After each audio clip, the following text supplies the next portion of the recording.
Hey everyone, and welcome to this explainer. Okay, so let's just jump right in today, because we are looking at something truly mind-bending. We're digging into a fascinating paper titled Frequency, Interference, and the Resonance of the Soul by independent researcher Toronata Tambun. And what this paper attempts to do is, well, it's incredibly ambitious. It actually builds a formal, cross-traditional model of spiritual receptivity, and it does this by grounding ancient mysticism right in the middle of quantum physics, specifically Max Planck's foundational energy-frequency relation. I mean, it literally takes these cross-traditional intuitions and formalizes them into a strict mathematical structure. And this is a huge deal for contemplative science and neurotheology, because while we've always had these rich, descriptive accounts of divine receptivity, we really needed a framework that moves beyond just description, right? We needed shared theoretical inference. It is just this brilliant collision of hard math and profound human experience, and I'm so excited to unpack this with you. But to start us off, I want you to just think about this for a second. Why do some people seem to navigate their lives, whether professional or personal, with this almost eerie, inexplicable accuracy? You know exactly the type of person I'm talking about, right? They might turn down a super lucrative opportunity that, turns out, years later, was completely corrupt. Or they lose a contract that actually would have been a massive trap. They make these decisions that honestly look like total failures on paper at the time, but end up being perfect protection down the line. It's this level of navigational accuracy that goes way, way beyond pure calculation or even just having good instincts. So how is that actually happening? Well, here is our game plan for figuring that out today.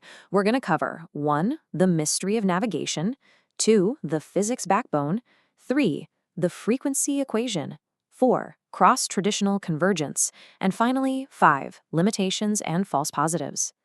All right, kicking things off with Section 1, the mystery of navigation. And this whole concept actually starts from the author's own autoethnography. He spent decades working globally in the energy sector and constantly noticed this quiet certainty guiding him away from disastrous paths. Which brings us perfectly to the legendary philosopher William James. James actually had a name for this. He called it the noetic quality of religious experience. Basically, it's that deep-in-your-bones feeling that you are receiving knowledge from somewhere outside yourself.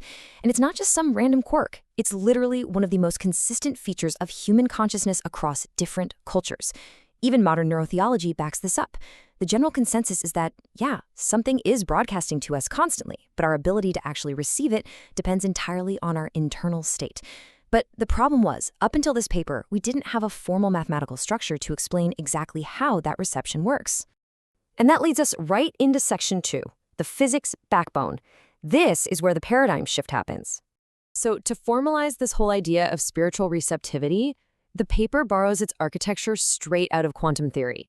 Back in 1901, Max Planck dropped what would become one of the most important equations in all of physics, E equals h times nu. Basically, the energy of a quantum of electromagnetic radiation is directly proportional to its frequency.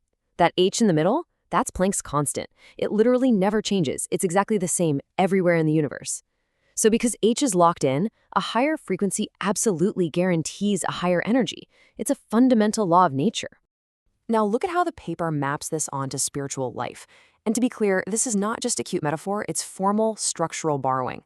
E represents the experienced spiritual energy, that undeniable, spot-on feeling of resonance and guidance.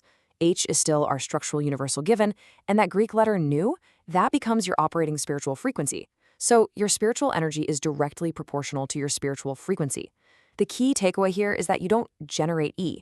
You don't create the guidance yourself. It simply arrives the second your frequency matches up. So if the energy just arrives based on our frequency, the obvious question is, what sets our frequency? Let's get into Section 3, the frequency equation. The author introduces this really brilliant yet simple operating frequency equation. Your operating frequency is equal to your attentional orientation, represented by the Greek letter psi, divided by your existential interference, represented by phi. Let's break that down a bit. Attentional orientation, the top number, is your active inner clarity. It's your ability to stay aware and focused even while you're busy navigating the real world. But that bottom number, existential interference, that is the internal noise, the static dragging your frequency down. Let's zoom in on that denominator, the interference function. The paper breaks this down into a weighted sum of 5 Greek variables. You've got alpha, which is basically sensory overload. Beta is your cognitive load, that calculating, anxious part of your brain always trying to get an advantage. Gamma represents emotional reactivity, like suddenly snapping in anger. Mu is the exhausting effort of trying to juggle conflicting inputs. And finally, rho is the reflective burden, that endless heavy cycle of overthinking and rumination. Now, what is absolutely crucial to grasp here is that we are talking about interior noise, the ego's constant frantic commentary. You could be standing on a chaotic trading floor and have zero interior interference. Or you could be sitting completely alone in a silent room and be absolutely deafened by your own mind. And here is the massive mathematical aha moment, because this is a ratio. If you dramatically drop that existential interference on the bottom, your frequency shoots up way faster than if you just try to force yourself to focus harder on the top. Literally, just having your internal ego noise creates these huge, rapid spikes in your spiritual frequency. It's a total game changer. Which brings us to the resonance condition. It's kind of like tuning an old school radio. We all have what the paper calls an assigned channel frequency, or nu sub G. It is totally unique to you, and you don't get to pick it. But when your operating frequency finally tunes in and approaches your assigned channel, boom, resonance happens. The spiritual energy, E, finally drops in. You suddenly have that perfect navigational accuracy, not because you're psychic, but simply because your frequency got clear enough to catch the broadcast that was already playing. Okay, let's jump to section 4, cross-traditional convergence. This is where the model proves its worth, giving us the comparative framework that no single tradition could provide on its own. This is where it gets absolutely mind-blowing. These ancient traditions, separated by oceans and centuries, independently figured out the exact same math. Look at this. In Islamic Sufism, fana, the annihilation of the ego, is systematically dropping gamma, that emotional reactivity, and rho, the overthinking. In Javanese mysticism, the practice of sapiing pamri, or emptying yourself of self-interest to find pure rasa, is literally just reducing beta, the calculating mind, and mu, the strain of conflicting inputs. And in Christian contemplation, kenosis is the self-emptying of mu and rho. They are all using completely different cultural languages to describe the exact same mathematical subtraction of ego noise. We even see this in biblical texts. Think about Moses at the burning bush in Exodus 3. Moses was just out there doing his day job as a shepherd. He didn't run off to a cave. He simply, as the text says, turned aside his attention. That one simple pivot of attention cleared away decades of internal interference. His assigned channel was already broadcasting. By just turning aside, his frequency matched the channel, and the signal finally got through. Now, any model this bold is going to have some blind spots. So let's look at section 5, limitations and false positives. Where does the math actually break down? First up, we have what's called the dark night problem.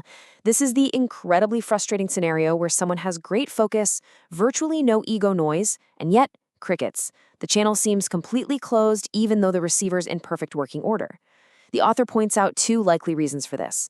Either it's a temporary pedagogical shift, like a deliberate divine withdrawal to teach a lesson, something John of the Cross wrote about heavily, or there's some hidden, deep-rooted structural interference, like subtle spiritual pride, that those 5 variables just haven't accounted for yet.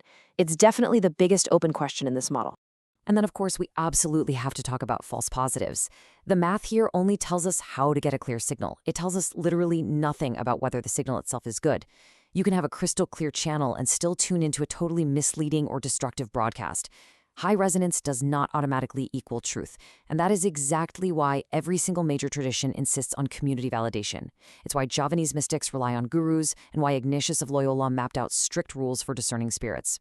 If you have a clear channel, you absolutely must have community testing to back it up. So the ultimate goal of the spiritual life across all these traditions isn't about somehow forcing the universe to give you answers. It's simply about getting your own static out of the way so that the energy, which is always there, can finally reach you. So I want to leave you with this to chew on. If your personal frequency is completely jammed up by your calculating mind, your emotional reactions, or just endless overthinking, what assigned channel might you be completely missing out on right now? It's a pretty wild question and definitely one worth sitting with. Thanks so much for joining me for this explainer, and keep exploring.